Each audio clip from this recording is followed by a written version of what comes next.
आणि मला याचा अभिमान आहे की आज आपण सगळ्या लोकांनी आपले विचार कायम ठेवून, जसं मुश्रीफ साहेबांनी सांगितलं, शिवशाहू फुले आंबेडकर यांचा विचार आपण डोळ्यासमोर ठेवून आज एनडीएचे घटक बनलेलो आहोत. पहिल्या दिवसापासून आमच्या अजितदादांनी, तटकरे साहेबांनी जेव्हा आम्ही आमच्या दिल्लीच्या नेतृत्वात मोदी साहेबांना, अमित शाह साहेबांना भेटलो होतो, पहिल्यांदा स्पष्ट करून दिलं होतं की आम्ही तुमच्या बरोबर येत आहोत, पण आमचे विचारधारा, आमची विचारश्रेणी आम्ही कुठेही बदलणार नाही, आम्ही त्याग करणार नाही. आणि त्यामुळे आज तुम्ही पहा, आता संजय बनसोडेंनी सांगितलं, आज 6 आपले आमदार आपले एसटी वर्गामधून निवडून येतात. आपण 10% म्हणजे 6 जागा आपण लढवलेली आहे. 6 जागा आपण अल्पसंख्याक आपल्या बंधू भगिनीला आपण लढायला संधी दिली. आणि त्याचबरोबर आज आदिवासी समाजामधूनही गिरवर साहेब असो, खोसकर साहेब असो, अनेक आपले लोक आमचे सहकारी निवडून आलेले आहे. आज ओबीसी मधून आपले नेते भुजबळ साहेब असो, धनंजय मुंडे साहेब असो, आदिती तटकरे असो, असे अनेक लोक आपले निवडून येत आहे. याचा अर्थ एवढाच आहे की आपण सर्वांना समावेशक आपली पक्षाची धोरण आणि भूमिका आहे. अजितदादाची, आमच्या सगळ्यांची भूमिका आहे. आणि त्यामुळे कुठेही काय कोणाच्या मनामध्ये शंका ठेवायचं कारण नाही. आपण आपल्या भूमिकेवर ठाम आहोत, आपल्या धोरणावर ठाम आहोत आणि त्याच्यावर आपण कायम राहणार आहोत. ही कुठेही लोक आपल्याला बदनाम करण्याचा खूप प्रयत्न सारखा करत आहे, काही ना काही आपली टीका करायचा प्रयत्न करत आहे. मी तुम्हाला सांगू इच्छितो की आपण कुठेही त्यामधून काही इथे डगमगवायचा नाही. आपण आपल्या जागेवर कायम राहायचं. आपल्या नेतृत्वाला, आपल्या पक्षाला मोठा करायचा असेल, आज तुम्ही मला सांगा, आपण सत्तेमध्ये आहोत, त्याचा आधार मिळतोय की नाही प्रत्येक कार्यकर्त्यांना, प्रत्येक नेत्यांना? आज सत्तेच्या बाहेर जे लोक आहे त्या लोकांची काय अवस्था आहे आम्हाला माहित आहे. किती लोक आपल्या पक्षामध्ये येण्याचा प्रयत्न करत आहे तेही आम्हाला माहित आहे.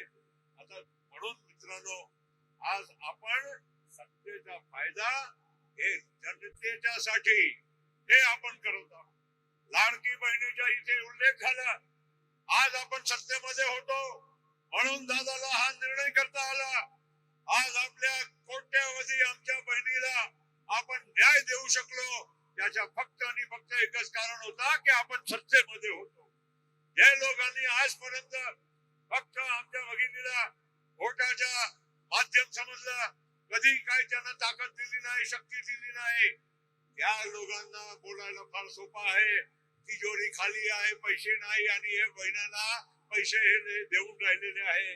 असं अजिबात नाही. आताच मी अजितदादाशी येथे बोलत होतो की सारखी काही ना काही बातम्या पेपर मध्ये येत असतात की सामाजिक कल्याणचे पैसे लाडकी बहिणीसाठी गेले, अमुक विभागाचे पैसे लाडकी बहिणीसाठी गेले, सरकारची तिजोरी खाली आहे. हे फक्त अपप्रचार आहे. पोटदुखी होऊन राहिली लोकांना. त्यामुळे अशा आपल्या सरकारला आणि आपल्या नेतृत्वाला बदनाम करण्यासाठी मित्रांनो, आणखीन एक गोष्ट मला सांगायची आवर्जून वाटते. जे लोक कास्ट सेन्ससची आणि जनजातीच्या गणनेची जे गोष्ट करत आहे, काँग्रेसवाले, राहुल गांधी, अरे आम्हीच करत आहोत, आम्हीच मागणी करत आहोत. अरे आम्ही काँग्रेसच्या सरकारमध्ये, आम्ही पण केंद्रामध्ये मंत्री होतो. किती वेळा चर्चा झाली, कास्ट सेन्ससच्या बद्दल झाली. काँग्रेसने कधी त्याला पाठिंबा दिला नाही. कुठे गेले होते तेव्हा सोनिया गांधी आणि राहुल गांधी? त्यावेळेस का त्या लोकांना लक्षात आलं नाही? 2011च्या कास्ट सेन्सस जेव्हा झाला होता तेव्हा युपीएची काँग्रेसची सरकार केंद्रामध्ये होती, तेव्हा का तुम्ही जनगणनाच्या वेळी कास्ट सेन्सस करून घेतला नाही?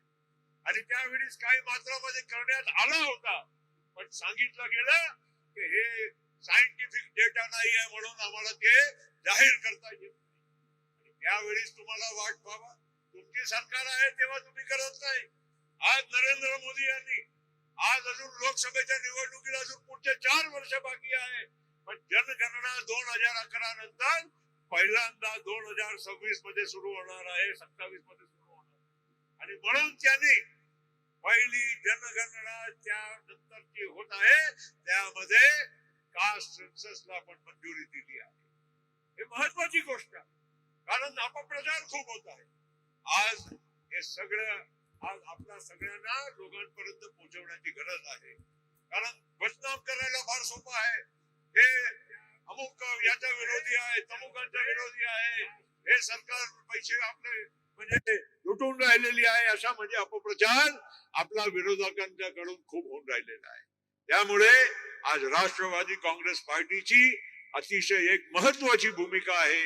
ही महत्वाची भूमिका आपण सगळ्या लोकांनी योग्य रीतीने पार पाडण्याची गरज आहे.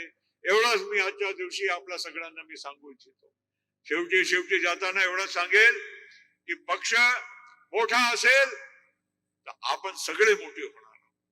पक्ष लहान झाला तर त्याचा फायदा आपला कोणालाही होणार नाही. येणाऱ्या या जिल्हा परिषद विधान परिषद आपला पंचायत समिती आणि स्थानिक स्वराज्य संस्थांच्या ज्या निवडणुका आहे त्यामध्ये जसं मुश्रीफ साहेबांनी सांगितलं शक्य असेल तिथे आपण जरूर युती करू पण जिथे शक्य नसेल आपण आपला ताकदीवर लढायचं आहे. पण त्याच्यासाठी आजपासून सगळ्या लोकांनी तयारीत लागावं लागेल. आपल्याला एक योग्य आपली भूमिका हे बजावावं लागणार आहे. त्याच्यासाठी आपण कमर कसून कामाला लागू एवढंच आजच्या दिवशी मी बोलतो. आपल्या सगळ्यांना मी खूप खूप शुभेच्छा देतो वर्धापन दिवसाच्या निमित्तानं. धन्यवाद. जय हिंद. जय राष्ट्रवादी.